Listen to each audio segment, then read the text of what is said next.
하나님께서 오늘 우리에게 주시는 말씀입니다. 베드로전서 1장 23절로 25절 말씀, 다 같이 그 자리에서 일어나셔서 하나님의 말씀, 하나님을 경외함으로 세 구절 믿음으로 선포하고 아멘 하겠습니다. 시작.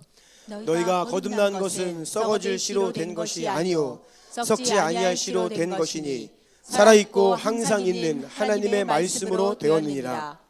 그러므로 모든 육체는 풀과 같고 그 모든 영광은 풀의 꽃과 같으니 풀은 마르고 꽃은 떨어지되 오직 주의 말씀은 세세토록 있도다 하였으니 너희에게 전한 복음이 곧 이 말씀이니라. 아멘. 자리에 앉으시겠습니다. 주변에 있는 분들과 이렇게 인사합시다. 당신은 은혜 받은 자입니다.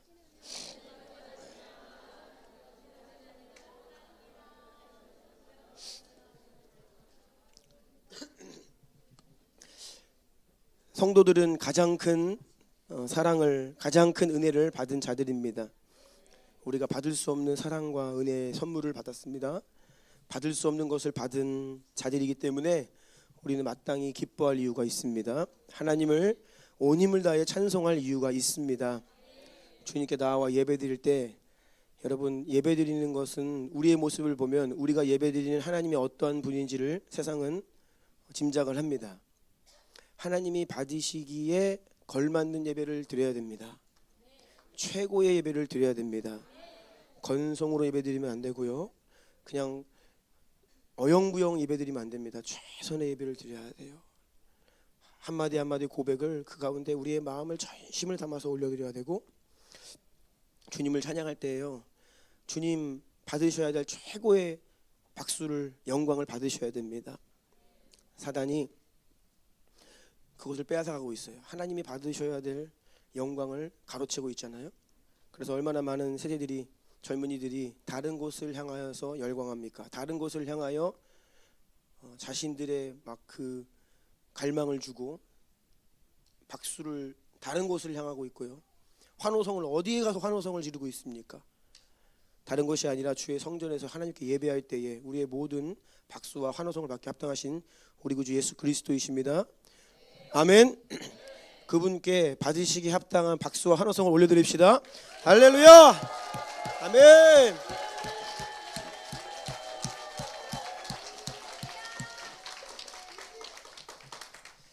그래서 하나님을 모르던 자들이 우리가 예배드리는 모습을 보면요, 뭔가 있다, 뭔가 있구나, 쟤들 좀 제정신이 아닌 것 같다.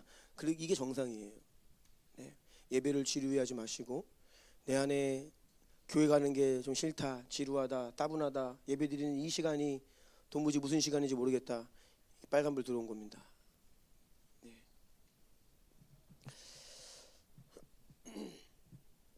우리가 인생에서 가장 뜨거운 여름을 지나고 있습니다. 제 인생을 살면서 이번 여름이 가장 뜨거운 여름인데요, 그 뜨거운 여름도 이제 끝자락에 와 있는 것 같아요. 이제 뭐 아침 저녁으로는 선선하지는 않지만 뜨겁지는 않더라고요. 한 2주 전까지만 해도 새벽에도 뜨겁더라고요. 야, 저는 처음 경험했어요. 새벽 기도로 가려고 밖으로 나왔는데 뜨거워, 그 새벽에. 그런데 지금 이제는 어제 오늘 보니까 이제 뜨겁지는 않더라고요. 어떤 분이 그런 말을 하더라고요. 주님 오실 때까지 남은 여름들 중에서 올해가 제일 시원한 여름이니까 남은 여름도 즐기십시오. 그래. 자, 그 말 듣고 나니까 제가 앞으로 살 길이 막막하더라고요. 야, 이거 진짜 어떻게 살아야 되나 싶기도 하고. 인류가 참 많은 발전을 해왔습니다. 많은 일들을 해내고 있는 것 같지요. 하지만 절대로 인류가, 사람이 못하는 것이 있습니다. 그 중에 한 가지는 계절을 바꾸는 것 못합니다. 날씨를 못 바꿉니다. 기후를 못 바꿉니다. 이거는 하나님께 속해 있죠. 우리가 아무리 몸부림쳐도 계절을 바꿀 수는 없어요.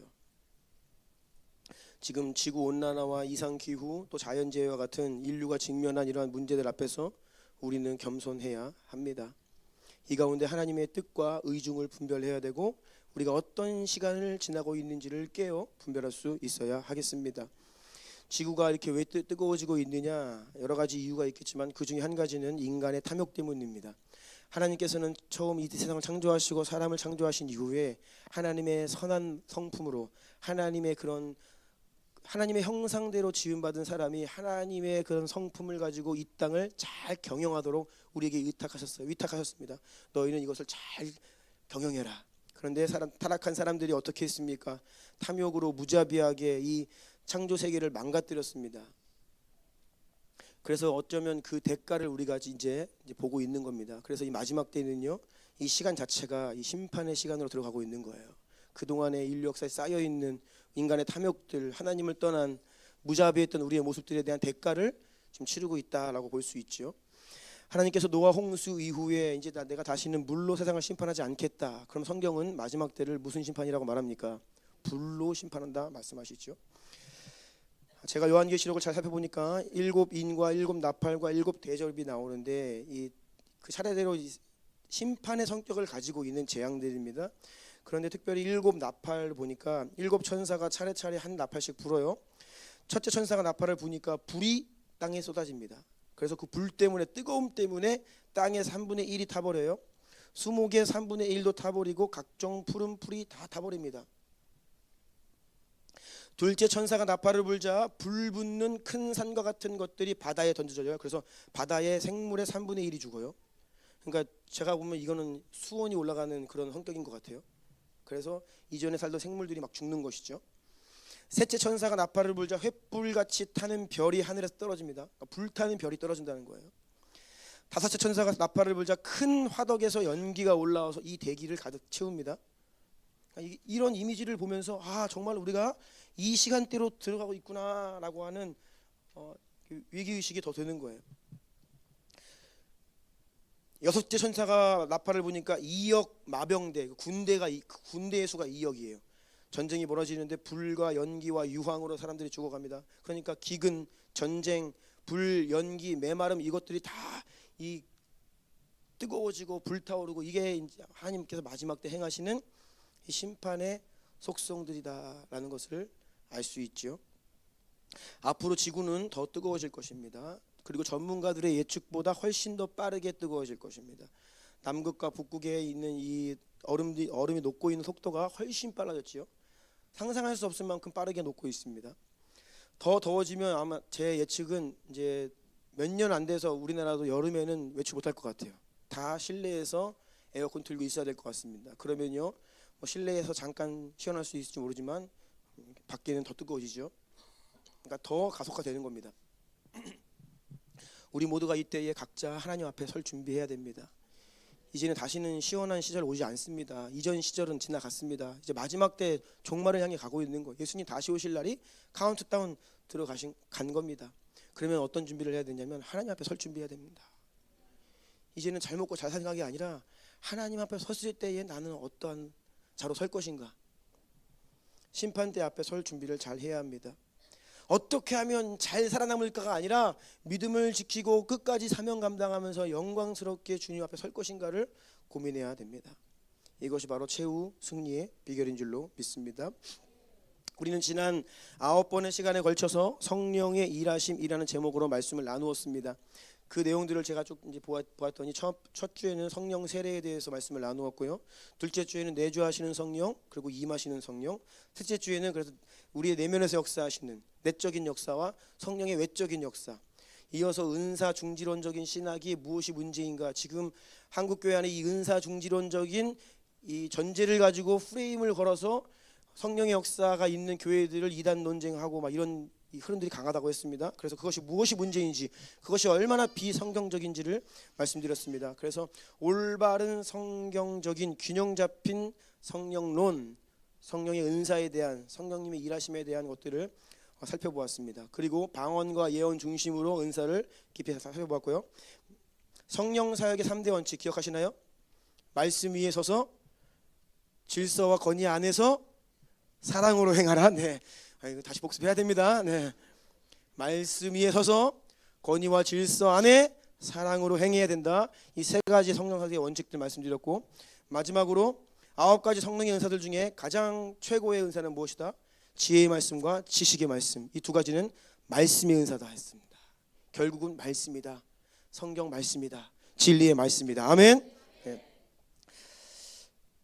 성도와 교회들에게 있어서 말씀이 가장 중요한 은사이고요. 말씀의 위치와 절대 중요성에 대해서는 아무리 강조해도 지나치지 않습니다. 그래서 제가 이제 모르겠어요. 이 모드를 언제까지 갈지는 모르겠는데 제가 당분간은 아주 철저하게 여러분들을 말씀 위에 서야겠다 이 마음을 가지고 제가 작심을 했습니다. 왜냐하면 세상도 그렇지만 이런 영적인 교계에서도요, 이 프레임 논쟁이 아주 심각합니다. 이 프레임을 거는 거예요. 자기들이 만들어 놓은 프레임이 있어요. 여기에 뭔가 단서가 있으면 그냥 끄집어 가지고 그 프레임 안에 집어넣고 이 사람을 죽여요. 이게 지금 세상이 보통 논쟁이 벌어지면 하는 일이에요. 그러니까 어떤 사람들이 한순간에 막 영웅처럼 취급받다가 어느 날 무슨 사건 터지면 그 프레임 안에 딱 들어오면 이제 온 국민이 돌을 던지면 죽이잖아요. 이게 지금 오늘날의 풍조입니다.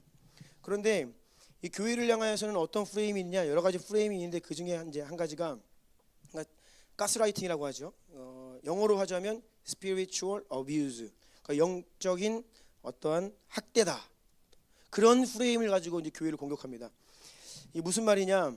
그러니까 가스라이팅이 뭐예요? 사실은 사실이 아닌데 자꾸 없는 걸 있는 것처럼 막 세뇌를 시켜가지고 이 사람을 속여가지고 컨트롤한다. 이게 가스라이팅이라고 하는 말의 의미예요. 근데 이것을 교회에 갖다 붙여요. 그러니까 지옥이 없는데 지옥이 있다라고 계속 가스라이팅 한다는 거예요. 특히 이 제자 훈련의 DNA가 강한 교회들을 상대로 이 프레임을 이제 가지고 들어옵니다. 그래서 저 같은 목사들이 네가 뭣도 모르는 아이들을 영적으로 어뷰즈했다, 학대했다. 교회 오기 싫은데 오라고 했고 막 우리는 훈련하잖아요. 막 말씀 읽기 싫죠. 본능적으로. 근데 막 읽어라 그러면 망한다. 뭐 그러다가 뭐 멸망의 길로 간다 이러면서 막 제가 막 이게 다 가스라이팅 되는 거예요. 그러니까 이 프레임을 거의 교회를 무너뜨리기 위한 프레임 작업이 거의 끝났어요. 이제는 이게 워킹만 하면 되는데 미국은 이미 그렇게 해서 넘어가는 교회들이 많이 있습니다. 우리나라도 이제 이미 시작됐고요. 그래서 이 프레임워크, 이 프레임 논쟁에서 이게 말씀이 서 있지 않으면 걸려들면요, 그냥 자기도 막 혼돈되는 거예요. 이게 뭔가 내가 지금까지 잘못했나 봐. 목사님들 요즘에 만나서 이렇게 대화를 하면 가스라이팅 이런 얘기를 많이 해요. 우리는 그 단어 쓰면 안 됩니다. 제가 그렇게 주장을 합니다. 그거는 지금 우리를 죽이려고 세상이 만들어 놓은 용어입니다. 목사들만큼은 그 용어 쓰면 안 됩니다. 제가 그렇게 이야기를 해요. 그래서 이러한 상황 가운데에서 여러분들이 성도들이 교회가 진리의 말씀 위에 굳건히 서 있지 않으면 흔들립니다.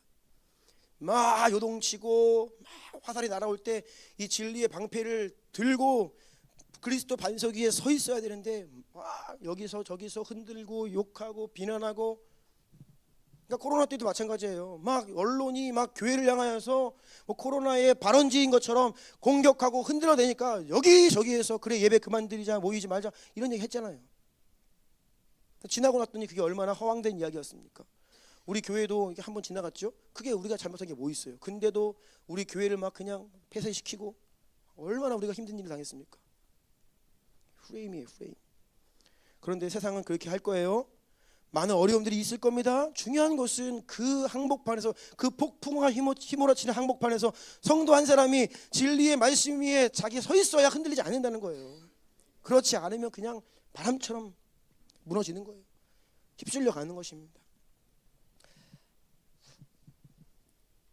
그래서 구글에서 spiritual abuse 쳐보세요. 그러면 그 정의가 어떻게 나와 있냐면 영적이거나 종교적인 신념을 가지고 두려움을 조성한다, 사람들을 컨트롤한다, 상처를 준다, 사람들을 이용한다, 착취한다. 이게 spiritual abuse의 구글에서 나오는 정의입니다. 근데 이것이 어느 범주에까지 들어가느냐? 당신이 원하지 않는데 그걸 강요하면, 심지어는 당신의 아이들이 그것을 원하지 않는데도 불구하고 어떤 종교적인 행위를 강요하면, 예배에 드리라고 강요하면 아이들이 교회 오기 싫어. 부모가 끌고 왔어. 근데 아이들이 이제 이거 영적 학대인데요, 거는 거예요. 그러면 부모가 죄가 되는 것입니다. 극단적인 것으로 가면 여기까지 가는 거예요. 여러분, 이게 허황된 이야기가 아니라 실제입니다. 이것이 마지막 때예요.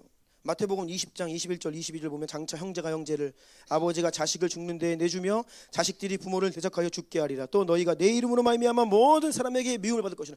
왜 교회가, 성도들이 모든 사람에게 미움을 받습니까? 우리가 왜 미움을 받습니까? 다른 게 아니에요. 지금 말씀드린 요 프레임이라고요. 우리가 거리에 나가서 죄의 삭은 사망입니다. 한 번 죽는 것은 사람에게 정해진 것이요 그 후에는 심판이 있습니다. 예수님 믿지 않으면 지옥 갑니다. 이 말이 스피리추얼 어뷰즈가 돼요. 그 말 못하게 하는 겁니다.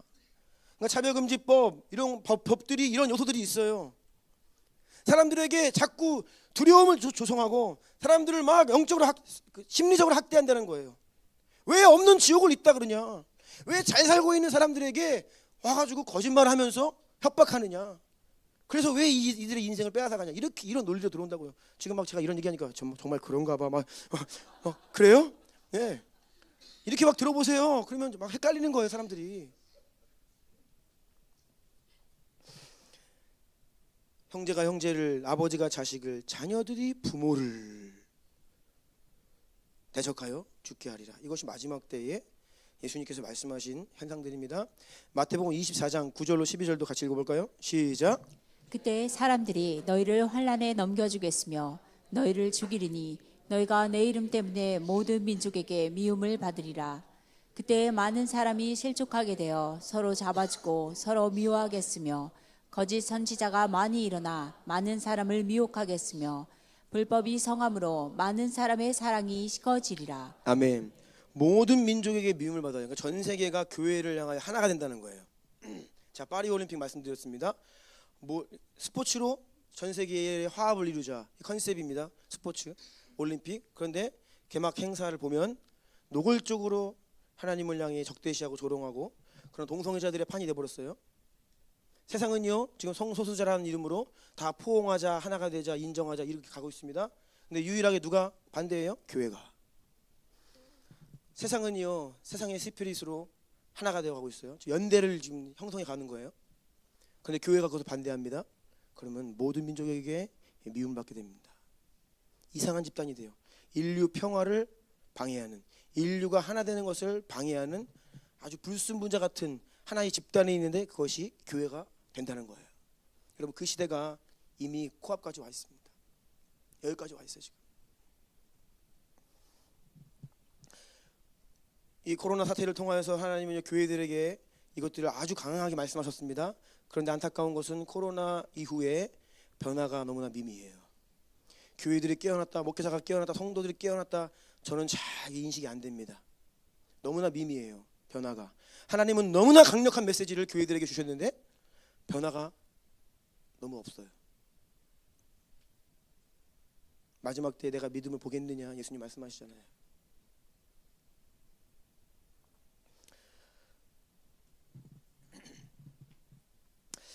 그래서 이 강단에서 선포되는 말씀을 여러분 흘려 듣지 마시고 여러분 마음에 새기시기 바랍니다. 진리의 기초와 이 기둥들을 견고히 세우시기를 바랍니다. 감사한 것은 어저께 2기 구약 성경방이 개강을 했는데 열기가 아주 뜨겁더라고요. 그래서 신약은 언제 할지 더 기대가 되고요. 토요일 밤에 청년들이 모여서 성경 하나님 말씀을 배우는 자리에 얼마나 열정을 가지고 모였는지 제가 참 마음이 감사했습니다. 좀 많이 시끄러워서 설교 준비하는데 방해는 되더라고요. 또 그냥 안 가고 영양식을 먹더니 유기양식까지 충분히 먹고 가시더라고요. 그래서 조금 방해는 되는데 너무 기쁩니다. 축복합니다. 제가 오늘부터는 이제 하나님의 말씀이라는 제목으로 새로운 시리즈 설교를 시작하는데요. 제 이제 처음 마음은 한 4주, 5주 정도 하려는 마음인데 이 시작부터 하나님 감동 주시는 게 많아서 모르겠어요. 또 가봐야 되겠습니다. 그리고 제가 오늘 사실은 오늘 무슨 말을 하고 시작하려고 했냐면 지난 설교 시리즈를 보니까 설교 보통 러닝 타임이 이제 1시간 반까지 가더라고요. 평균 시간이. 그래서 이거 너무 길어지는 거 아닌가, 좀 짧게 해야겠다라는 말을 오늘 하려고 했는데 잘 모르겠습니다. 네, 모르겠습니다. 폴 선교사님이 한국에 아는 분이 교회를 찾고 있다 그래서 우리 교회 소개시켜 주셨대요. 그래서 이제 폴 선교사님의 지인분이 이제 우리 교회 소개받고 유튜브 들어와 본 거예요. 최근에 설교 몇 편 듣고선 이렇게 이야기를 했대요. 주나님 교회 설교 너무 길다. 네, 너무 길다. 두 번째 설교가 너무 지적이다. 세 번째 설교가 너무 어렵다. 그래서 나랑은 안 맞는다. 이런 반응을 얻었다고 해요. 제가 안타까운 것은 현장에 오시면 또 생각이 바뀔 수도 있는데 좀 그런 안타까운 마음이 하나 들었고요. 그래서 조금 설교를 좀 짧게 해야 되나 이제 그런 생각도 좀 했는데요. 제가 여러분들에게 한번 묻고 싶습니다. 오늘 전하고자 하는 말씀의 맥락도 이와 같은데요. 한번 여러분들께 질문을 하고 싶습니다. 설교가 풍성해지고 설교가 깊어지면 안 됩니까? 설교가 길어지면 안 되는 겁니까? 하나님에 대한 그 하나님의 말씀을 전하는 시간인데, 그 하나님은요 우리의 상상과 이해를 초월하는 너무나 놀라운 분이잖아요. 그런데 그런 하나님에 대한 우리의 설교가 얄팍해서 되겠습니까? 저는 어떤 그런 마음을 가지고 있는 거예요. 우리가 음식을 먹을 때도 말씀은 하나님 영의 양식이다 말하잖아요. 우리가 육의 양식을 먹을 때 생각해 보세요. 간편하게 빨리 먹을 수 있는 인스턴트가 있습니다. 쉽게 먹을 수 있죠. 맛있습니다. 당장에 우리의 어떤 입맛에 잘 맞을 수 있죠. 그런데 그게 좋은 음식입니까? 그렇지 않죠. 깨어있는 자는, 성숙한 자는요 그것을 멀리합니다. 반대로 우리가 고급 레스토랑에 가면요 훌륭한 셰프가 코스 요리를 내온다라고 생각해 보세요. 굉장히 깊이 있는 고급스러운 음식들이 코스가 계속 나와요. 끊임없이 나옵니다. 이렇게 뷔페를 가면요 거기 딱 써 있는 게 뭐냐면 이용 시간 제한, 뭐 1시간 반, 2시간 돼 있어요. 뭐냐, 사람들이요 먹을 게 많으면 더 오래 먹고 싶어 합니다. 아주 풍성히 그냥 계속 먹습니다. 아니 영의 그 육의 양식은 그렇게 많이 먹고 오래 먹기 원하고 막 시간 막 쫓기는데 왜 영의 양식은 그 인스턴트만 찾는지 저는 이해 안 되는 것이 오늘날 교회의 모습이에요. 목사들의 모습입니다. 왜 인스턴트만 먹게 하는 거예요? 성도들에게 왜 예배를 이렇게 짧게 드리냐는 거예요. 그 중에 절반 이상이 거의 70-80%가 주일 예배만 드리고 가는데 주중에도 안 오잖아요 교회. 그러면 한 번 예배 드리는 사람들을 그렇게 빈약하게 먹여서 살 수 있겠냐는 거예요 제 말은. 그래서 이 말은 곧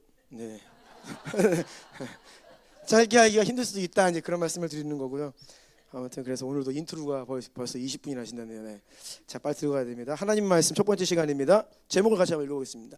시작. 살아있는 하나님의 말씀의 능력을 경험하고 있습니까? 아멘. 오늘은 이 시리즈 설교의 인트로의 성격이 있는 말씀입니다. 아마 그리스도인들 중에 성경은 하나님의 말씀이다 라는 사실에 동의하지 않는 사람은 없을 것입니다. 여러분들 가운데 성경은 하나님의 말씀이다 라는 것에 동의하지 않는 분은 손을 들지 마세요. 네. 모든 성도들은 성경은 하나님의 말씀이다 라고 고백을 합니다. 말씀이 최고의 권위다 라고 말합니다. 그런데 실제적으로 현실은 그렇지 않습니다. 전혀 현실은 그렇지 않습니다. 그 말은 솔직하게 말씀드리면 말뿐입니다. 말만 그렇게 합니다. 작년에 나온 통계입니다. 매일 꾸준히 성경을 하루에 한 장이라도 읽거나 큐티 본문이라도 읽는 사람, 성도들 비율 20%. 뭐 5분, 10분이라도 잠깐이라도 읽는 분 20%에 불과합니다. 30%의 성도들은 아예 성경을 열지도 않습니다. 아예 그냥 교회 와서 여기에서 듣는 게 전부예요. 그럼 나머지 50%가 남죠. 20%는 그래도 매일 큐티라도 한다. 30%는 아예 안 읽는다. 그 50%가 남아요. 그 나머지 절반은 가끔 불규칙적으로 성경을 필 때가 있고 안 필 때가 있다. 그런 분들이에요. MZ 세대들의 경우에는 10% 미만으로 떨어집니다. 매일 성경을 피는 친구들이 10명 중에 1명도 성경을 매일 안 읽어요. 명목상 그리스도인이라는 말이 있습니다. 무슨 의미입니까? 그리스도인이라고 명목은 있지만 자세히 들여다보니까 그리스도인이라고 볼 수가 참 어렵다라는 말이죠. 로잔 운동에서 정의한 명목상 크리스천의 범주는 다음과 같습니다. 첫 번째, 교회를 다니지 않는 그리스도인. 이게 앞뒤가 안 맞지만 아무튼 그래요. 교회를 다니지 않는 그리스도인이 있어요. 두 번째, 신앙생활을 하지 않는 그리스도인이 있습니다. 이게 두 번째 범주예요. 아니 그리스도인인데 신앙생활을 안 해요. 세 번째, 회심이나 중생하지 않은 그리스도인이 있다는 거예요. 네 번째, 헌신이 없는 피상적인 그리스도인. 이 네 가지 범주가 로잔 운동이 정의한 명목상 그리스도인입니다. 작년에 조사했습니다. 한국 교회에서 교회 안 나간 사람 빼고 교회에 지금 출석하고 있는 사람을 대상으로 했습니다. 그들 가운데 다음에 해당되는 사람들은 명목상 그리스도인으로 이제 분류를 한 거예요. 어떤 항목이 있느냐? 첫 번째, 교회는 출석하지만 스스로 그 질문에 나는 그리스도인입니다라는 대답을 못해요. 당신은 그리스도인입니까? 라고 했는데 출석하는 성도들 중에 나는 그리스도인이라는 항목에 체크를 못하는 거예요. 애매모호한 거야 스스로가. 그런 분이 있다는 거예요. 첫 번째 그런 사람들. 두 번째, 교회에서 주일 예배 외에는 다른 활동을 안 하는 교인들. 세 번째, 성경 읽기나 기도를 하지 않는 교인들. 이러한 범주에 들어가는 사람들을 명목상 그리스도인으로 분류했는데 출석 성도들 중에 40%가 명목상 그리스도인이에요. 다시요. 출석 성도 중에 명목상 그리스도인의 비율이 40%입니다. 이러한 통계를 기반으로 한국 기독교 인구 전체를 보면요, 지금 우리나라 인구의 15%가 기독교인입니다. 15%. 근데 이 중에 57.2%는 명목상 그리스도인들 아니면 가나안 성도, 안 나가 성도, 그러니까 교회 안 나가는 분들이에요. 그러니까 15% 중에 거의 60%가 사실은 그리스도인이 아닌 거예요.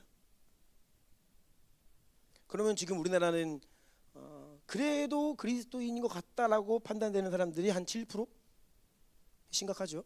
그런데 저는 여기에서 좀 더 나아가서 이건 통계고 이거는 설문지 돌려가지고 스스로 대답한 거예요. 여러분이 나의 신앙을 내 스스로가 평가한 거를 기준으로 나온 통계예요. 제가 볼 때 제가 지난 42년 동안에 모태신앙으로서 한국교회를 경험했습니다. 제가 사역을 하면서 지난 몇 년이에요? 14년 동안에 14년 동안 제가 직접 만나본 성도들을 대상으로 제가 체감적으로 느낄 때에는 이런 통계는 후한 점수입니다. 저는 이 부분에서 굉장히 큰 경각심을 갖고 있습니다. 과연 얼마나 많은 사람들, 얼마나 누가 구원을 받을 수 있을까? 저는 두려운 것이요, 하나님께서 너에게 내가 맡겼는데 이 영혼 어디 있냐? 저 그 얘기 들을까 봐 두려워요. 우리 주남교회 10년 나왔는데 천국에 없어. 저 그 얘기 들을까 봐 두려워요, 하나님께.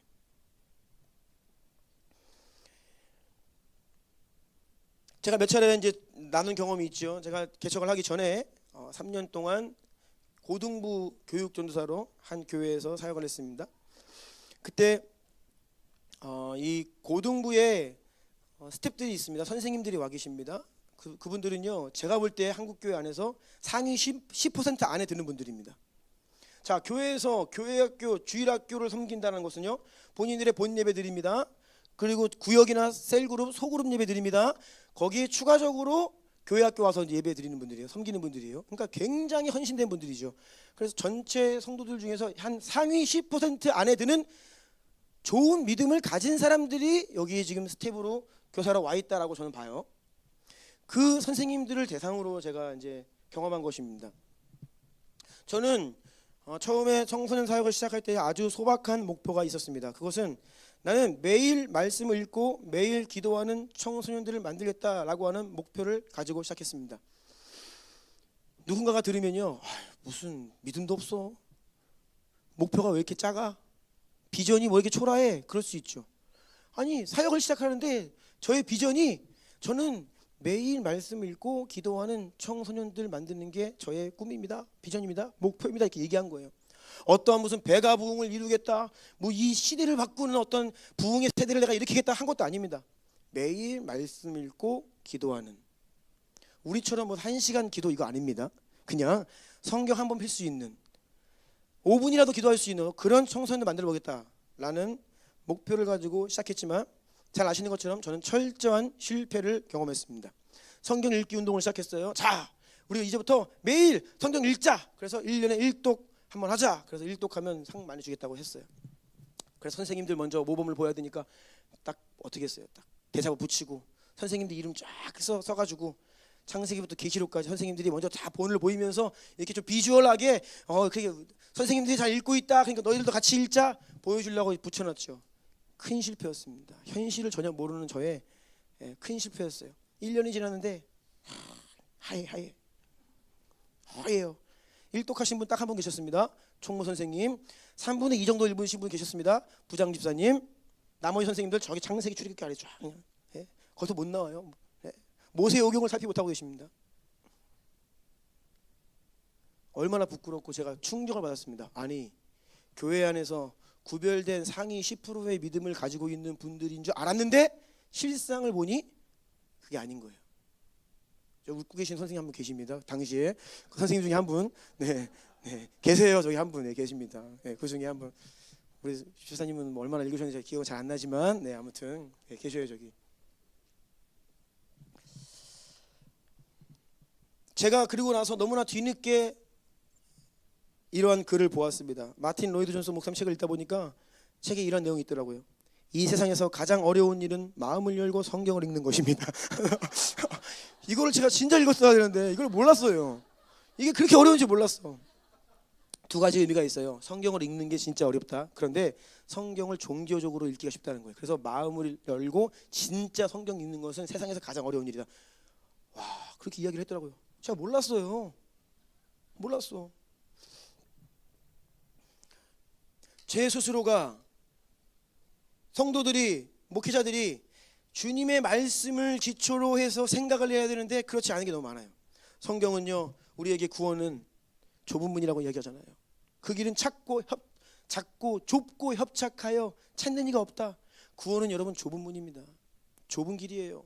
신앙생활을 할 때예요. 여러분, 우리가 생명의 길로 들어가기를 원하는데, 천국 입성하기를 원하는데 그 길은 너무나 힘든 길이고 좁은 문이에요. 그런데 그러한 인식을 하면서 신앙생활 하는 사람들이 드물다는 거예요. 마치 구원의 문이 넓어서 그냥 뭐 이렇게 그냥 하면 그냥 갈 수 있어. 나 예수님 믿잖아. 이런 마인드로 너무나 느슨한 마음을 가지고 자세를 가지고 신앙생활을 한다는 것이죠. 비성경적이라는 거예요. 마태복음 7장 13, 14절 같이 읽겠습니다. 시작. 좁은 문으로 들어가라. 멸망으로 인도하는 문은 크고 그 길이 넓어 그리로 들어가는 자가 많고 생명으로 인도하는 문은 좁고 길이 협착하여 찾는 자가 적음이라. 아멘. 누가복음 13장 24절입니다. 시작. 좁은 문으로 들어가기를 힘쓰라. 내가 너희에게 이르노니 들어가기를 구하여도 못하는 자가 많으니라. 아멘. 성도들이 가장 큰 착각이 뭐냐면 내가 교회에 와 있으니까 이미 좁은 문 들어간 줄 알아요. 근데 여러분 죄송하지만 사복음서 마태복음은요 유대인들에게 하신 말씀이에요. 예수님은 이방인들을 향해서 설교한 적이 없어요. 오늘날로 이야기하면 세상 사람들을 향해서 설교한 게 아니에요. 교회 안에 내가 그리스도인이라고 스스로 이야기하는 사람들을 향해서 좁은 문이다. 너희들 중에 많은 사람들이 못 들어간다라고 말씀하고 계시는 거예요.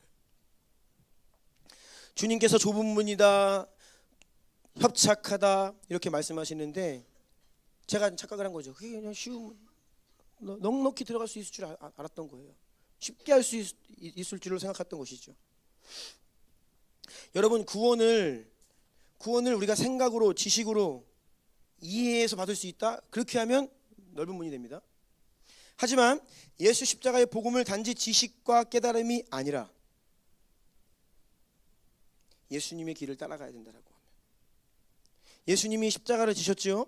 십자가가 무엇인지를 우리에게 처절하게 보여주셨습니다. 그러면서 너희는 자기 십자가를 지고 나를 따라야 된다. 이 말씀을 있는 그대로, 문자 그대로 잘 우리가 이해한다면 아, 이거 장난이 아니구나, 이거 쉽지 않은 길이구나 라는 것을 알게 되죠. 회개도 마찬가지입니다. 오늘날 성도들이 회개에 엄청 오해하고 있어요. 머리로 잘못을 깨달으면 회개가 아닙니다. 깨닫는 것은 쉬워요. 머리로 하는 것은, 지식으로 하는 것은 너무나 쉬워요. 내가 죄를 지으면서 이거 죄지, 이러면 안 되지, 하나님께 죄송하다, 이 마음, 생각 너무 쉬워요. 근데 그것은 회개가 아닙니다. 회개는요 끊어버리는 것이고 뒤돌아서는 것입니다. 하나님 앞에 나아가 무릎 꿇고 통에 자복하여 용서를 구하는 것이 회개입니다. 회개가 쉬운 게 아니에요. 내 힘으로 절대 못하는 것이 회개입니다.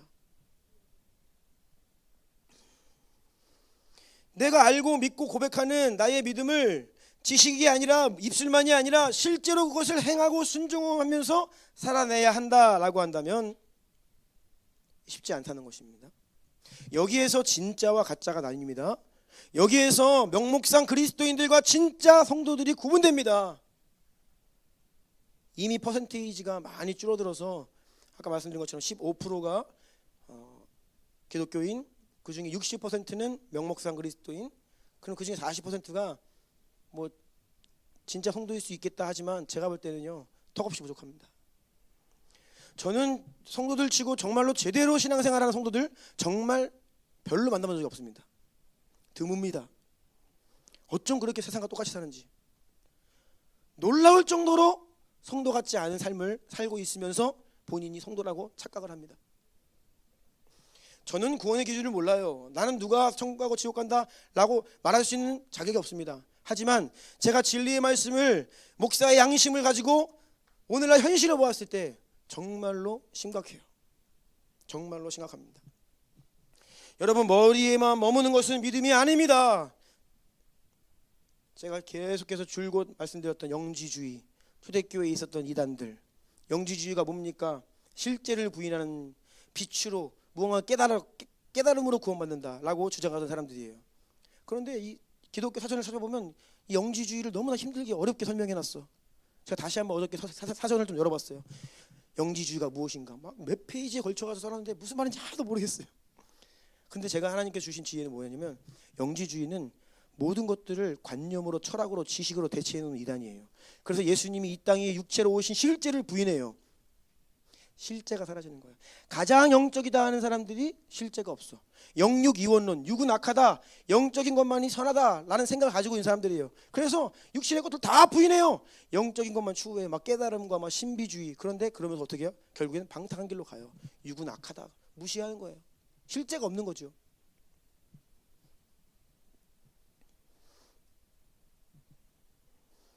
그런데 오늘날 현대교회 안에 이 영지주의적인 흐름이 강력하다 그랬습니다.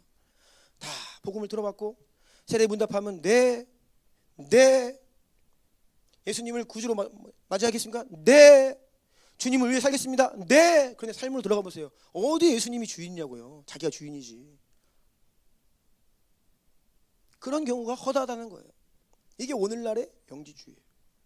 그런데 그런 상태의 처지에 있는 성도가 당연히 본인이 신앙이 약하거나 믿음이 없기 때문에 구원의 확신이 흔들리지요. 그런 성도 만나면요, 구원의 확신을 주고 있어, 목사들이. 저는요, 반대입니다. 구원의 확신이 있는 성도도 저는 한번 물어봐요. 진짜 갈 수 있을까? 진짜 갈 수 있을까요? 제가 볼 때는 쉽지 않을 것 같은데요. 그거는 진짜 믿음이 아닌 것 같은데요. 있는 확신도 흔들어 봐야 돼요. 그래서 자신이 믿음이 어떠한가를 스스로 돌아보고 점검할 수 있도록 해야 되는데 오늘날은 너무나 아니래요. 그냥 정말로 이런 말씀 죄송합니다. 대충 신앙생활해도 다 천국 갈 것처럼 교회들이 만들어놨어요. 그러니 그런 아니란 생각을 가지고 세상을 사랑하며 세상을 버타며 세상 사람들과 똑같이 살아가는 그리스도인들이 너무나 많다는 것이죠. 오래 직장생활을 해도 요즘에는 MZ들은 본인의 출신을 안 밝혀. 교회 다니는 걸 이야기하지 않아. 이 사람이 교회 다니는지 몰라요. 여러분, 우리가 세상에서 살 때에 내가 그리스도인인 거를 어떻게 숨길 수 있죠? 어떻게 숨길 수 있죠? 그것도 참 능력이라는 거예요. 어떻게 숨기죠? 어떻게 자기를 주인 삼고 사탄을 주인 삼고 살아가는 사람과 예수님을 주인 삼고 살아가는 사람들의 삶 속에서 이게 티가 안 날 수가 있죠? 저는 그것이 연구 대상이에요. 어떻게 하면 그렇게 숨기면서 신앙생활을 할 수 있을지.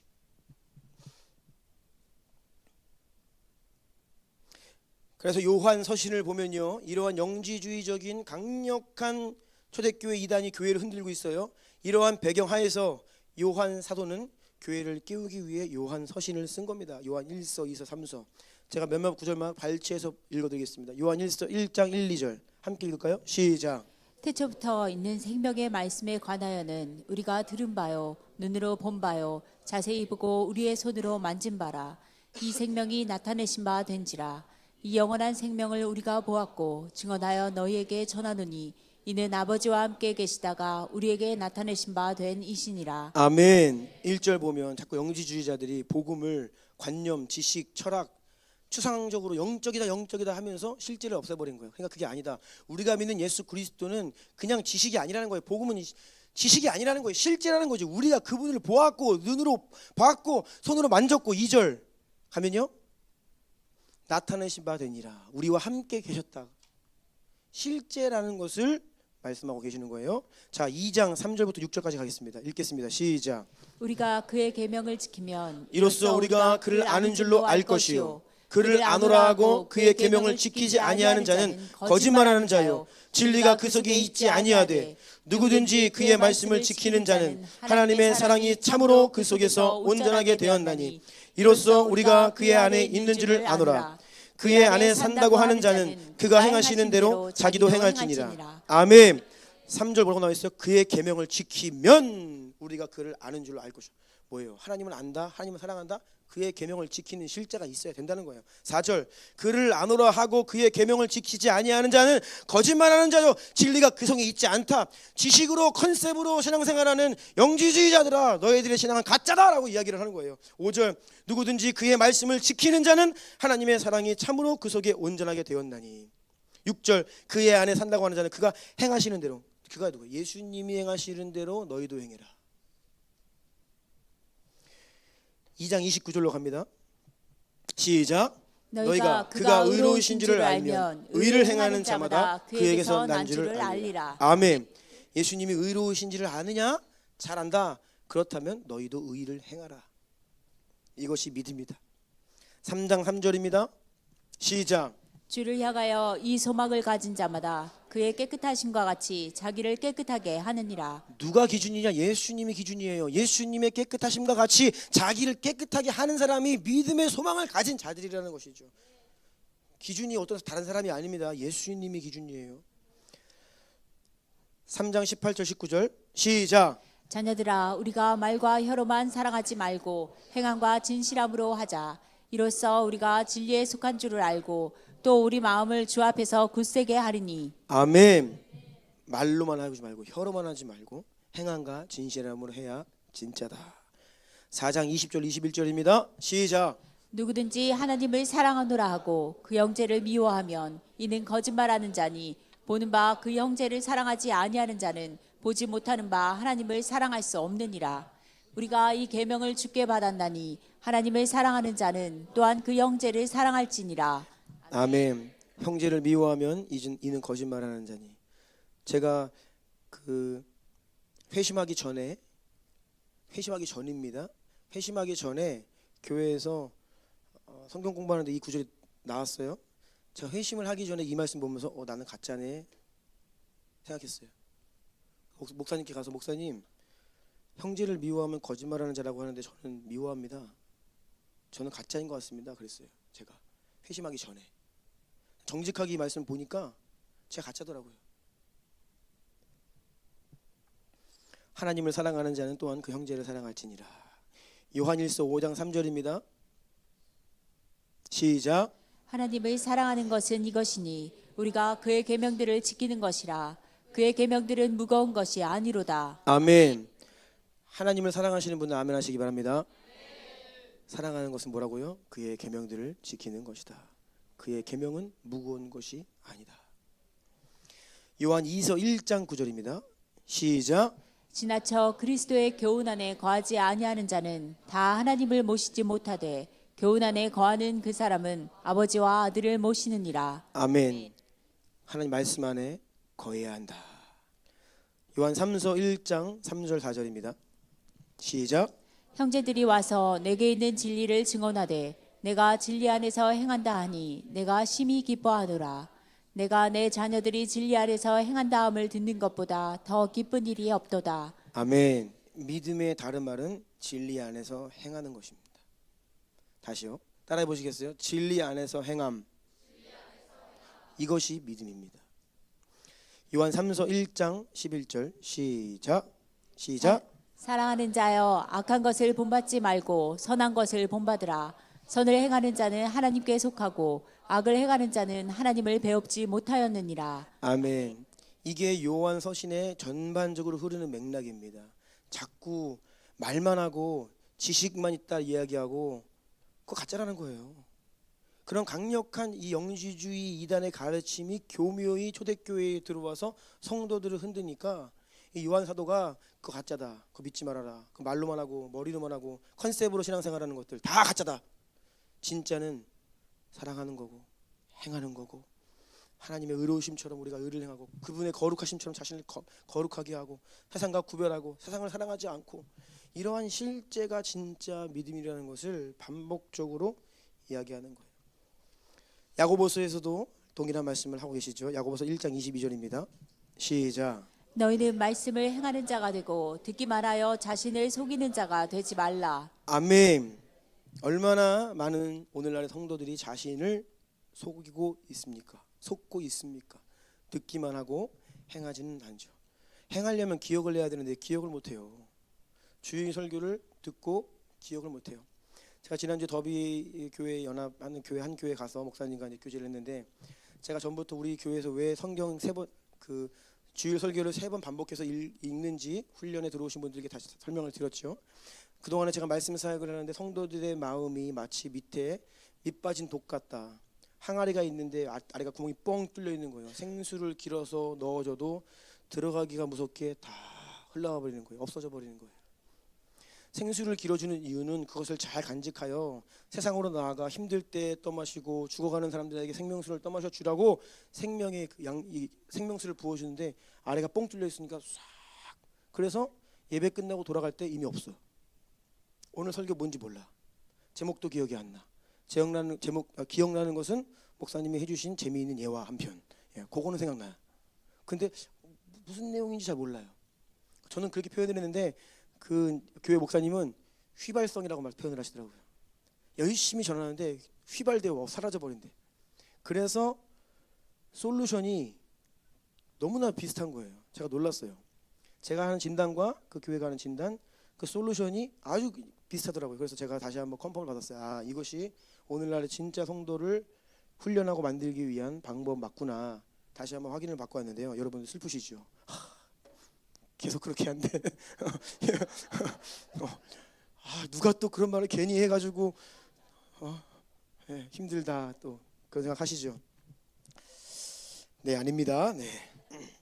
명목상 그리스도인, 가나안 성도, 영지주의, 여기에 일관되게 흐르는 한 가지가 있는데요. 그것은 종교적이라는 겁니다. 여러분, 종교는 정말 무서운 겁니다. 종교적이다. 이 종교의 영, 정말 무서운 미혹입니다. 성령께서 역사하시면 우리의 믿음을, 신앙생활을, 우리의 예배를 살아나게 합니다. 예배가, 성령께서 역사하시면 예배가 살아나요. 아멘. 우리의 기도가 살아납니다. 네. 우리의 신앙생활이 막 살아나요. 성령께서 역사하시면. 그런데 종교의 영이 이 사람을 다스리기 시작하면요, 예배는 껍데기일 뿐이고 영적으로는 죽은 예배가 됩니다. 예배라고 드린다고 와서 앉아있지만 도무지 그 안에 생기가 없고 기쁨이 없고 은혜가 없어요. 겉으로는 그리스도인이라는 명목은 있지만 그 안에 영적인 생명이 없는 것, 이것이 종교입니다. 그러면서 우리가 지난 주중에 맥체인 성경 읽기 사무엘상으로 들어갔습니다. 제가 사무엘상 초반부를 읽으면서 오늘날 교회를 향하신 하나님의 어떤 예언적인 메시지라는 강한 감동을 받게 되었습니다. 종교라는 것은요, 행위의 겉모습과 껍데기는 있는데 그 안에 진짜 생명이 없는 것을 말합니다.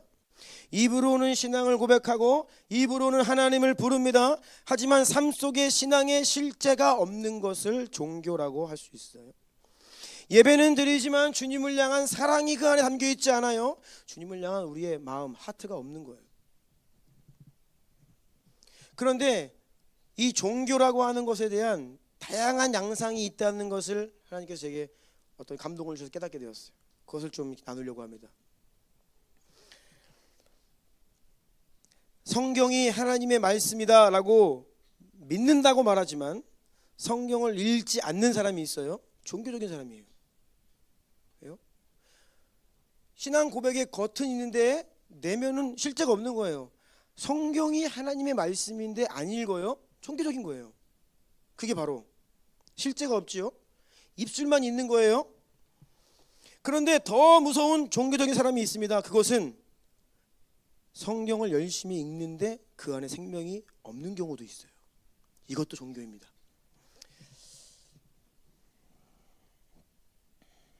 마음으로 성령을 힘입어 성경을 읽는 게 아니라 자기 열심으로, 어떤 숙제로, 나는 이렇게 하는 사람이야, 나는 성경 일독했어, 나는 올해에도 성경 일독하지, 어떤 이러한 자기 열심으로 성경을 읽는 것도 잘못하면 종교적이 될 수 있다는 것입니다. 우리가 잘 알다시피 예수님께서 이 땅에 오셔서 공생의 이제 육신을 가지고 공생애를 하셨습니다. 당시는 상당히 종교화된 시대였습니다. 그래서 예수님께서 어디를 가시든지 누구에게 반대를 받으셨냐면 종교적인 사람들에게 반대를 받으셨죠. 이 사람들이 막 이를 악물고 예수님 반대했습니다. 예수님 때뿐이 아닙니다. 초대교회 역사를 보면 가는 곳마다 누가 교회를 핍박했는지 아세요? 유대인들 중심으로 핍박을 했습니다. 지금 튀르키예를 가기 위해서 당시에 튀르키예 그 역사 그 공부를 하고 있습니다. 서머나 교회, 에베소 교회, 라오디게아 교회. 그런데 그 곳곳에서 엄청난 순교의 피가 흘려졌는데 그 성도들을 죽이는 가장 앞장섰던 사람들이 누구냐? 그 지역에 살고 있던 유대인들, 종교적인 사람들.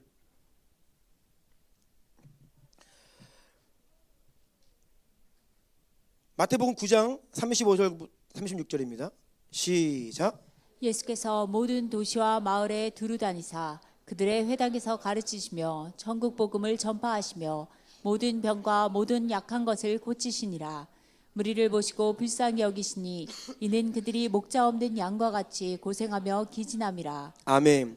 예수님도 그러셨고 사도 바울도 그랬습니다. 가는 곳마다 가장 먼저 무엇을 찾느냐? 회당을 찾아요. 유대인들은요 얼마나 큰 열심이 있냐면 그들이 모여 살잖아요. 그러면 중심에 가장 먼저 회당을 짓습니다. 회당은 무엇이냐면 당시에는 인쇄술이 없어요. 각 가정 안에 성경책이 없습니다. 그러면 회당 안에는 최소한 필사본 성경, 구약 성경 한 권 있습니다. 그러면 서기관과 이 랍비들이 회당에서 성경을 읽어줍니다. 그러니까 그 백성들이 회당에 그렇게 회당 중심의 생활을 하는 거예요. 회당 중심으로 모여 살고 회당에 모여서 하나님 말씀을 듣는 거예요. 가르침 받는 거예요. 예수님 당시에도 어느 곳에 가시든지 회당이 있었고 그 회당에서 랍비들이 하나님 말씀을 계속해서 강론하고 가르치고 읽어줬다는 거예요. 그러니까 성경 말씀이 없던 시대가 아니에요. 어렸을 때부터 태어나면서부터 평생을 하나님 말씀을 가까이 하면서 살고 있어요. 그런데 문제는 종교적이에요. 그러니 예수님이 나타나셔서 예수님이 회당에 가서 성경을 읽고 가르치시면 사람들이 놀라는 거예요. 우리가 지금까지 듣던 말씀과는 다른데? 그 안에 생명이 있는 거죠. 다른 거예요. 영적인 말씀인 거예요. 곳곳에 회당이 있고 하나님의 말씀이 주야로 선포되고 가르쳐졌지만 예수님 뭐라 그러셨어요? 목자 없는 양같이 메말라 죽어가는 양들을 불쌍히 여기셨어요. 이것이 종교화된 예배, 종교화된 심지어 성경 말씀, 그 안에 생명이 없을 수 있다는 거예요. 종교화돼 버리면 무섭죠. 종교는요 왜 무섭냐? 사람을 속입니다. 사람을 속여요. 내가 그래도 교회에 와 있지, 내가 그래도 예배 드리지, 내가 그래도 구원받았지라고 속게 만드는 게 종교예요.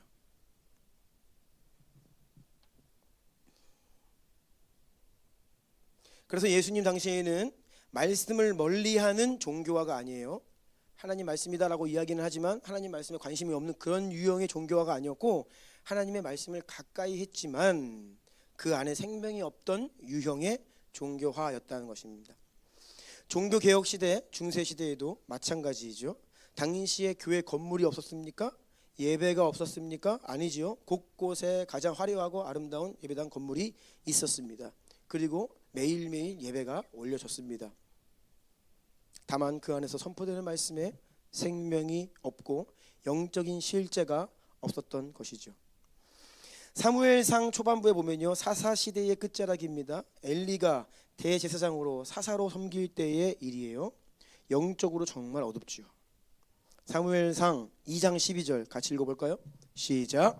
엘리의 아들들은 행실이 나빠 여호와를 알지 못하더라. 아멘. 엘리의 아들들도 제사장입니다.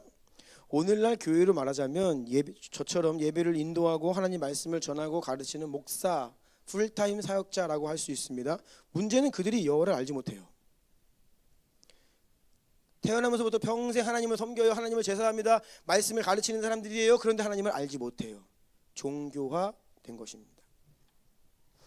이 말은 어려서부터 하나님을 배웠기 때문에 하나님이라고 하는 존재를 지식적으로는 알지만 하나님을 경험한 적이 없습니다. 그들에게 있어서 하나님은 그들의 지식에는 존재해요. 그들의 관념 속에서는 존재합니다. 하지만 실제적으로는 하나님이 안 계신 것처럼 살아요. 그러니 하나님을 경외하는 마음도 없죠. 여러분, 머리로 지식으로 해오던 관습 전통 행위를 따라 제사를 드리던 종교인들이 바로 엘리의 아들들이었습니다. 여러분, 하나님을 경험하지 않으면 하나님을 경외하는 마음을 가질 수가 없습니다. 하나님을 경험해야 하나님을 경외하는 마음을 갖습니다. 그래서 저는 우리 아이들이요, 할 수 있으면 어렸을 때 성령 체험을 해야 되고 하나님 만나야 됩니다. 교회에서 자랐기 때문에, 부모님의 신앙 때문에 하나님 계신 거 알죠. 그런데 아이들이 하나님 만나지 않으면 하나님 두려워하지 않아요.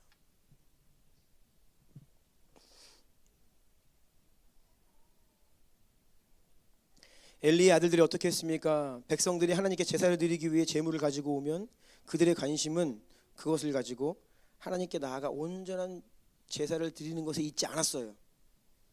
오히려 그 하나님께 드려야 될 그 제물을 탐내어서 그것을 중간에 빼돌리고 이득을 취하고 어떤 자신들의 제사장 직분을 직업으로 생각했습니다. 돈벌이 수단으로 생각했습니다. 자기 탐욕을 채우는 수단으로 이용했습니다. 왜요? 하나님을 경험하지 못했고 하나님을 경외함이 없습니다. 예배는 드리고 제사는 인도하는지 모르지만 종교적이 되면 이렇게 돼요. 요즘 신학교마다 신입생이 없어서 심각한 위기입니다. 대부분의 이제 신대원들이 미달입니다. 저 때만 해도 10년 전만 해도 치열했죠. 그런데 지금 이제 안 가려고 합니다. 더군다나 신학대학원에 들어가서 공부를 하는 신학생들이 3분의 2가 사역을 하지 않습니다. 저 때에는 3분의 2가 사역을 했죠. 당연하죠. 왜 신학교를 갔어요? 하나님의 종으로 부름 받았기 때문에 힘들지만 어렵지만 사역하는 거예요. 그냥 가서. 그런데 왜 신학생들이 사역을 하지 않느냐, 그 이유를 물어보면 전부 그런 것은 아니지만 많은 전도사님들이 쿠팡 배민 알바합니다. 교회 사역 안 하고. 그러면 차라리 스트레스 덜 받고 그 이상의 돈을 벌 수 있다라는 거예요. 교회는 우리 부려먹고 우리 착취하고 돈도 안 주고 어떤 이런 생각으로 피해의식이 있어요. 물론 한국교회 안에 저도 그 밑바닥부터 쫙 지금까지 걸어왔기 때문에 바뀌어야 되고 개혁되어야 될 잘못된 관습들, 관행들, 전통들이 많이 있습니다. 그런데 그러한 논리로 이제 사역을 하지 않아요. 여러분, 그런데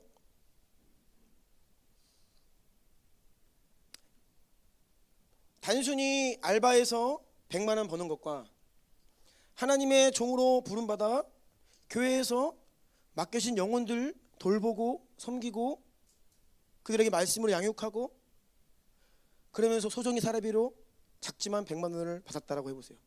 알바에서 100만 원 받고 교회에서 섬기면서 100만 원 받았다. 같은 100만 원이에요?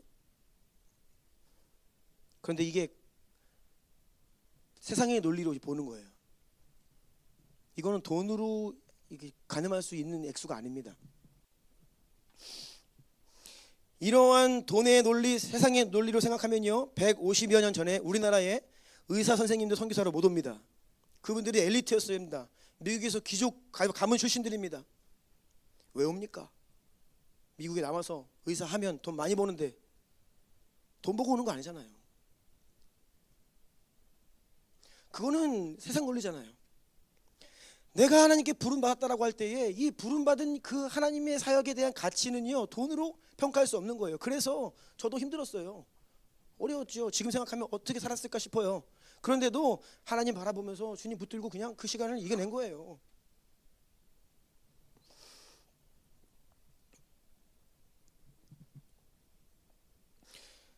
지난 1학 학교에 예배팀과 함께 섬기고 왔습니다. 1학교 정용관 목사님도 그런 동일한 말씀을 하시더라고요. 기독 대안학교의 선생님들이 오지를 않는다.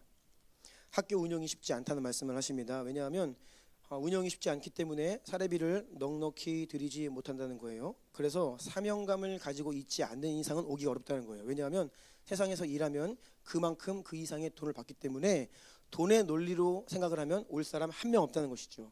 하지만 다음 세대들에게 하나님 나라의 가치를 심어주고 이 세상 교육이 이들에게 주지 못하는 귀한 가치들을 심어주고자 이 대한교육에 대한 이 비전과 부르심이 있다라고 하면 이 일들을 할 수 있는데 그런 사람들이 너무나 없다. 찾기가 너무나 어렵다. 기도 부탁을 하시더라고요. 자, 먼저 다시 말씀드립니다. 엘리의 아들들은 그들의 제사장 직분이 자기의 탐욕을 채우는 수단이었습니다. 하나님은 안중에도 없고 그냥 직업이었던 거예요. 직업. 심지어 그들은 회막문에서 수종드는 여인들과 성적으로 타락했습니다. 사무엘상 2장 17절 함께 읽어볼까요? 시작. 이 소년들의 죄가 여호와 앞에 심히 금은 그들이 여호와의 제사를 멸시하임이었더라. 엘리의 아들들, 영적으로 어두운 시대였죠. 그들이 어떻게 종교적이었냐? 하나님을 경험한 적이 없습니다. 머리로만 지식으로만 하나님을 알았습니다. 그리고 관습과 전통에 따라 예배는 열심히 부지런히 드렸습니다. 하지만 그들의 행실은 하나님 앞에서 악했습니다. 이것이 엘리의 아들들이 종교적이다라고 하는 의미예요. 오늘날로 이야기하자면 모태신앙으로 어려서부터 교회에서 자라가 주일에 예배도 드립니다. 하지만 하나님을 경험한 적이 없다는 거예요. 그래서 자연스럽게 하나님을 경외하는 마음이 없죠. 세상의 논리를 따라 세상 사람들과 똑같이 살아간다는 것입니다. 교회에 와서 앉아있을 때를 제외하면 세상에서 자기 뜻대로 세상의 풍조에 따라 그렇게 육신의 안위를 위해 살아가는 명목상 그리스도인들의 케이스가, 이러한 종교적인 케이스가 엘리의 아들들이다라고 볼 수 있어요. 그런데 종교적이라고 할 때 이러한 유형만 있는 게 아닙니다. 또 다른 유형이 있다는 것을 제가 발견했습니다. 그것은 바로 대제사장 엘리와 같은 유형입니다. 이런 케이스는 더 복잡합니다. 사무엘상 2장에서 하나님께서 하나님의 사람을 보내셔서 엘리에게 엄청난 저주와 심판의 경고를 하십니다. 그 가문을 향해서 그 제사장 직분을 더럽히고 그들의 자녀들과 그 엘리의 모습들에 대해서 하나님께서 이제는 사람을 보내셔서 심판과 저주를 말씀하십니다. 그리고 사무엘상 3장에 넘어가면 하나님께서 이제 아이 사무엘을 부르시면서 새로운 시대의 문을 열기 시작하시는데 한번 볼까요? 사무엘상 3장 4절부터 9절까지 읽어주시겠어요? 여호와께서 사무엘을 부르시는지라 그가 대답하되 내가 여기 있나이다 하고 엘리에게로 달려가서 이르되 당신이 나를 부르셨기로 내가 여기 있나이다 하니 그가 이르되 나는 부르지 아니하였으니 다시 누우라 하는지라 그가 가서 누웠더니 여호와께서 다시 사무엘을 부르시는지라 사무엘이 일어나 엘리에게로 가서 이르되 당신이 나를 부르셨기로 내가 여기 있나이다 하니 그가 대답하되 내 아들아 내가 부르지 아니하였으니 다시 누우라 하니라. 사무엘이 아직 여호와를 알지 못하고 여호와의 말씀도 아직 그에게 나타나지 아니한 때라. 여호와께서 세 번째 사무엘을 부르시는지라 그가 일어나 엘리에게로 가서 이르되 당신이 나를 부르셨기로 내가 여기 있나이다 하니 엘리가 여호와께서 이 아이를 부르신 줄을 깨닫고 엘리가 사무엘에게 이르되 가서 누웠다가 그가 너를 부르시거든 내가 말하기를 여호와여 말씀하옵소서 주의 종이 듣겠나이다 하라 하니 이에 사무엘이 가서 자기 처소에 누우니라. 아멘. 처음에는 사무엘이 하나님의 음성을 듣고 엘리 선생님께서 부르시는지 알고 갔죠. 나는 부르지 않았다. 가서 누워라 라고 이야기합니다. 이 일이 연거푸 3번 반복되자 이제 엘리가 딱 감이 오는 거예요. 아, 이거 하나님이 이 아이를 부르시는구나. 그러면 한 번 더 부르시면 그가 너를 부르시거든 내가 말하기를 여호와여 말씀만 하옵소서 주의 종이 듣겠나이다 하라. 이렇게 알려줬습니다. 여러분 이게 무슨 말인지 아십니까? 과거에 엘리가 하나님의 음성을 듣고 내 여호와여 말씀만 하옵소서 주의 종이 듣겠나이다 본인이 그렇게 했다는 거예요. 근데 그게 너무나 오래전이에요. 그래서 처음에는 감이 오지 않았죠. 그런데 알려준 거예요. 사무엘아 한 번 더 여호와께서 부르시면 이렇게 얘기하라. 이것이 하나님의 종의 태도다. 이것이 이스라엘을 이끌어가야 될 사사의 마땅한 대답이다. 그 엘리의 그 제사장 직분과 사사의 직분을 사무엘이 이제 이어받잖아요.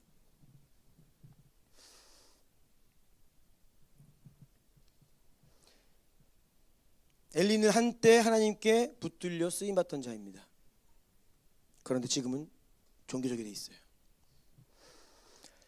그렇게 사무엘을 부르신 하나님께서 엘리의 집에 대해서 다시 한번 사무엘에게 말씀하시죠. 사무엘상 3장 13절 함께 읽겠습니다. 시작.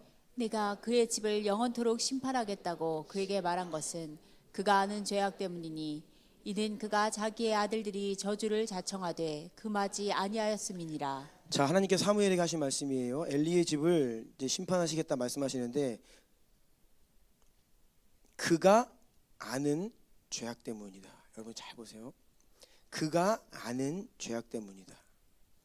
엘리는요 자기 아들들의 죄악이 얼마나 심각한지 잘 알고 있었다는 것입니다.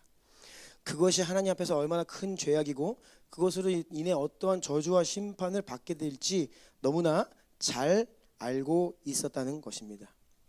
알고 있었습니다. 하지만 문제는 무엇입니까? 그것을 금하지 못했습니다. 금할 수가 없을 만큼 자녀들이 하나님의 전에서 정말 처참할 정도의 죄를 짓고 있는데도 불구하고 그것을 다 알고 있음에도 그것을 막을 수 있는 힘이 없어요. 영적 권위가 없어요. 무력한 거예요. 종교는요 힘이 없습니다. 머리로는 알 수 있죠. 잘못됐다라고 인식도 할 수 있습니다.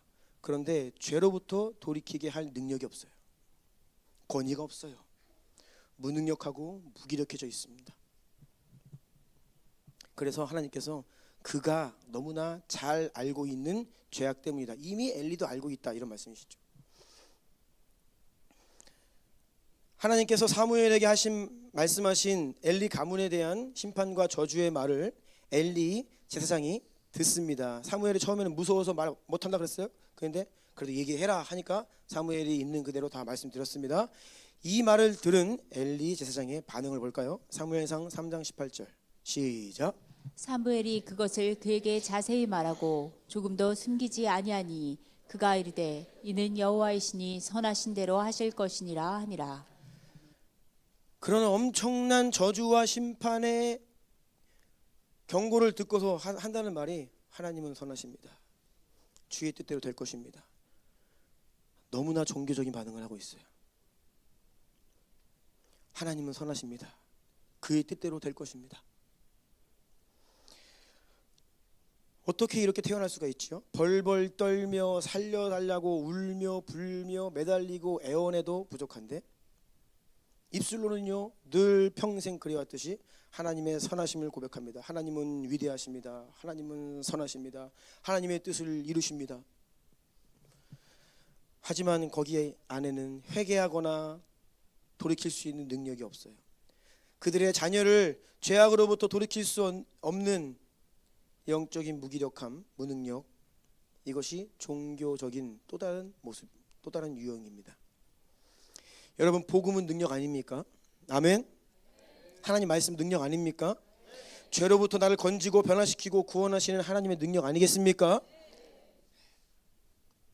로마서 1장 16, 17절 읽겠습니다. 선포합니다. 시작.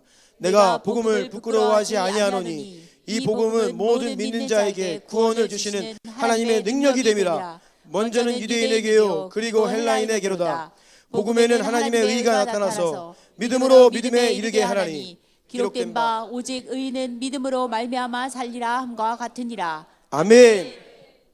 이렇게 능력의 복음 말씀을 가진 자인데 하나님은 선하신데 능력이 없어요. 말로는 그렇게 할 수 있지만 이러한 엘리의 케이스가 왜 복잡하냐면 과거에 하나님을 경험했다는 거예요. 한때 쓰임 받았다는 거예요. 영광스럽게. 저는 엘리의 아들들이 오늘날 한국 교회의 젊은 세대들과 같다라는 마음이 들었어요. 그리고 엘리 제사장은 한국 교회 이전에 부흥의 때를 경험했던 아비 세대들과 같다라는 마음이 들었습니다. 문제는 지금의 세대가 하나님을 경험하지 못하여 종교화되어 가고 있고 하나님 교회를 떠나고 있지요. 세속화되어 가고 있습니다. 심각합니다. 그럼에도 불구하고 아비 세대들은 이전에는 하나님을 경험했지만 교회의 부흥을 경험했지만 영적인 무력감에 빠져서 그 자녀들조차 교회 안 나오는 자녀 어떻게 못하는 거예요. 세상으로 가는 자녀들 어떻게 할 힘이 없는 거예요. 그러한 심판의 상황 속에서도 이 시대가 하나님께서 이 세상을 통해 코비드 상황을 통해 이러한 기후 재앙을 통해 심판을 계속 경고하시고 말씀하심에도 불구하고 입술로는 하나님은 선하십니다. 고백은 하고 하나님의 뜻은 이루어질 것입니다. 정기적으로 이야기할 수 있는지는 모르겠지만 그것이 하나님 앞에서 무슨 의미가 있겠어요.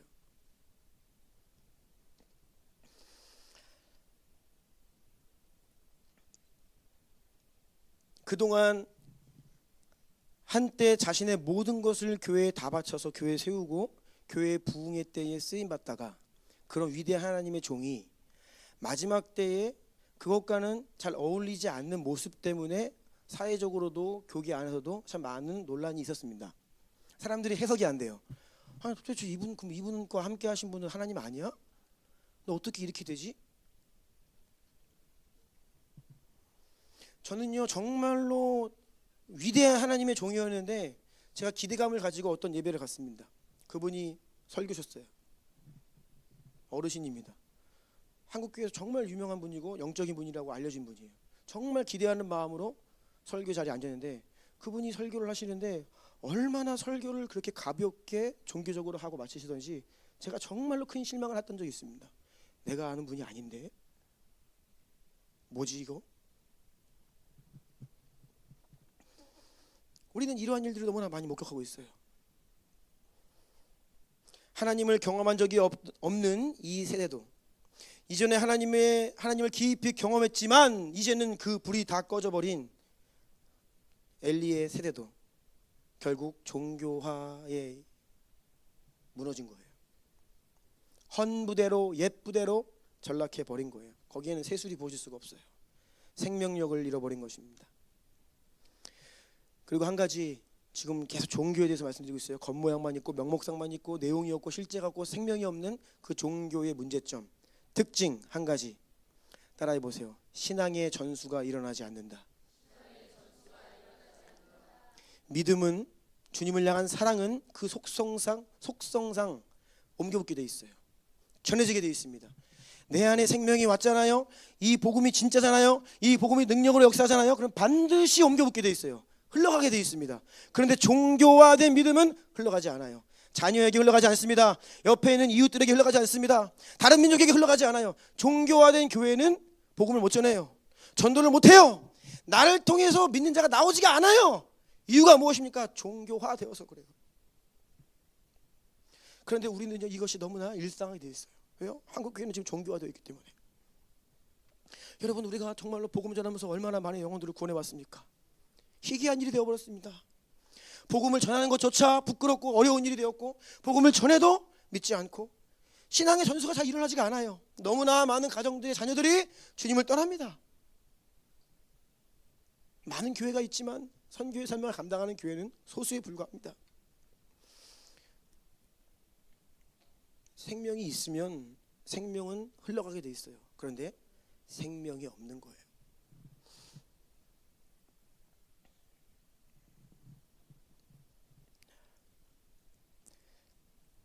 한때 성령의 역사로 교단을 초월하여서 한국 교회는 다 뜨거웠어요. 정말로 한 40년 전까지만 해도 천막 세우고 십자가 세우면 사람들 몰려온다라고 할 만큼 교회가 부흥했습니다. 옛말이 되었죠. 그렇게 부흥한 교회들 전부는 아니지만 많은 수의 교회가 종교화 되었습니다. 제가 얼마 전에 한 목사님을 통해 들은 안타까운 이야기를 들었는데 강남에 있는 참 어느 교단의 유명한 교회입니다. 목사님이 설교하실 때 아멘을 금지시켰대요. 성도들에게 공식적으로 아멘하지 말라고, 예배 방해된다고. 보수적인 장로 교회들만이 아닙니다. 성령의 불로 뜨거웠던 순복음교회 지금 상당히 종교화되어 있습니다. 성결교, 우리 POG 연합교회들이 대부분 성결교입니다. 성결교는 원래 성결, 주님의 재림, 신유, 치유 이거를 외치던 북치면서 전도하던 그런 교단이 성결교입니다. 그런데 지금 성결교 불 다 꺼졌어요. 종교화되어 있습니다. 이것에 많은 분들이 안타까워하고 있죠. 사무엘상 3장 1절입니다. 함께 읽을까요? 시작. 아이 사무엘이 엘리 앞에서 여호와를 섬길 때에는 여호와의 말씀이 희귀하여 이상이 흔히 보이지 않았더라. 아멘. 종교화된 시대에는요 하나님의 말씀이 역사하지 않습니다. 하나님의 말씀이 살아서 성도들 안에서 역사하고 그 말씀이 막 성도들에게 임하는, 그래서 막 뒤집어지고 통해 자복이 일어나고 죄를 이기고 치유를 받고 인생이 바뀌고 이런 일들이 아주 희귀해진다는 거예요. 여러분에게 하나님의 말씀은 과연 무엇입니까? 여러분 하나님의 말씀의 능력을 경험한 적이 있습니까? 그 말씀을 경험하고 계십니까?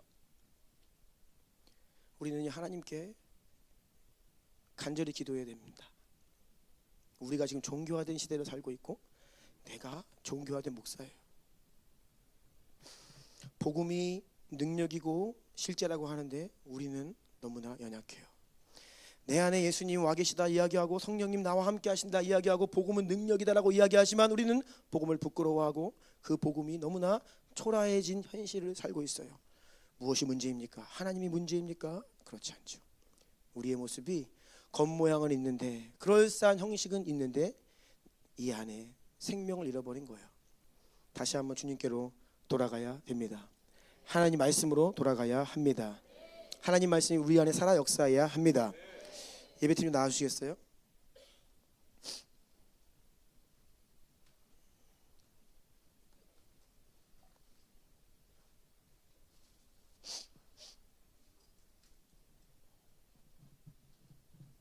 다음 시간에 이어서 오늘 못다 전한 말씀을 전하겠지만 저는 매일 빠지지 않고 기도하는 것 중에 하나가 무엇이냐면 하나님 말씀에 능력이 있는데 왜 제가 전하는 말씀이 이렇게 능력이 없을까요?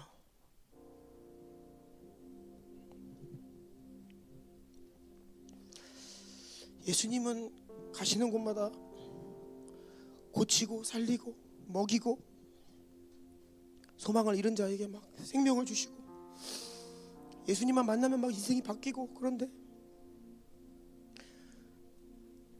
제가 예수님을 믿는다고 하는데 왜 제가 전하는 복음은 이렇게 초라할까요?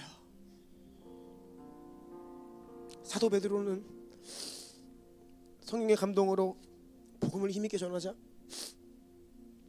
너희가 회개하여 죄사함을 받고 예수의 이름으로 세례를 받으라 그리하면 성령을 선물로 받으리라 복음을 전하자 그날 하루에 3,000명이 주님께로 돌아오고 성전 미문에서 구걸하던 자를 은과 금은 내게 없거니와 내게 있는 것으로 내게 명하노니 나사는 예수 이름으로 일어나 걸으라.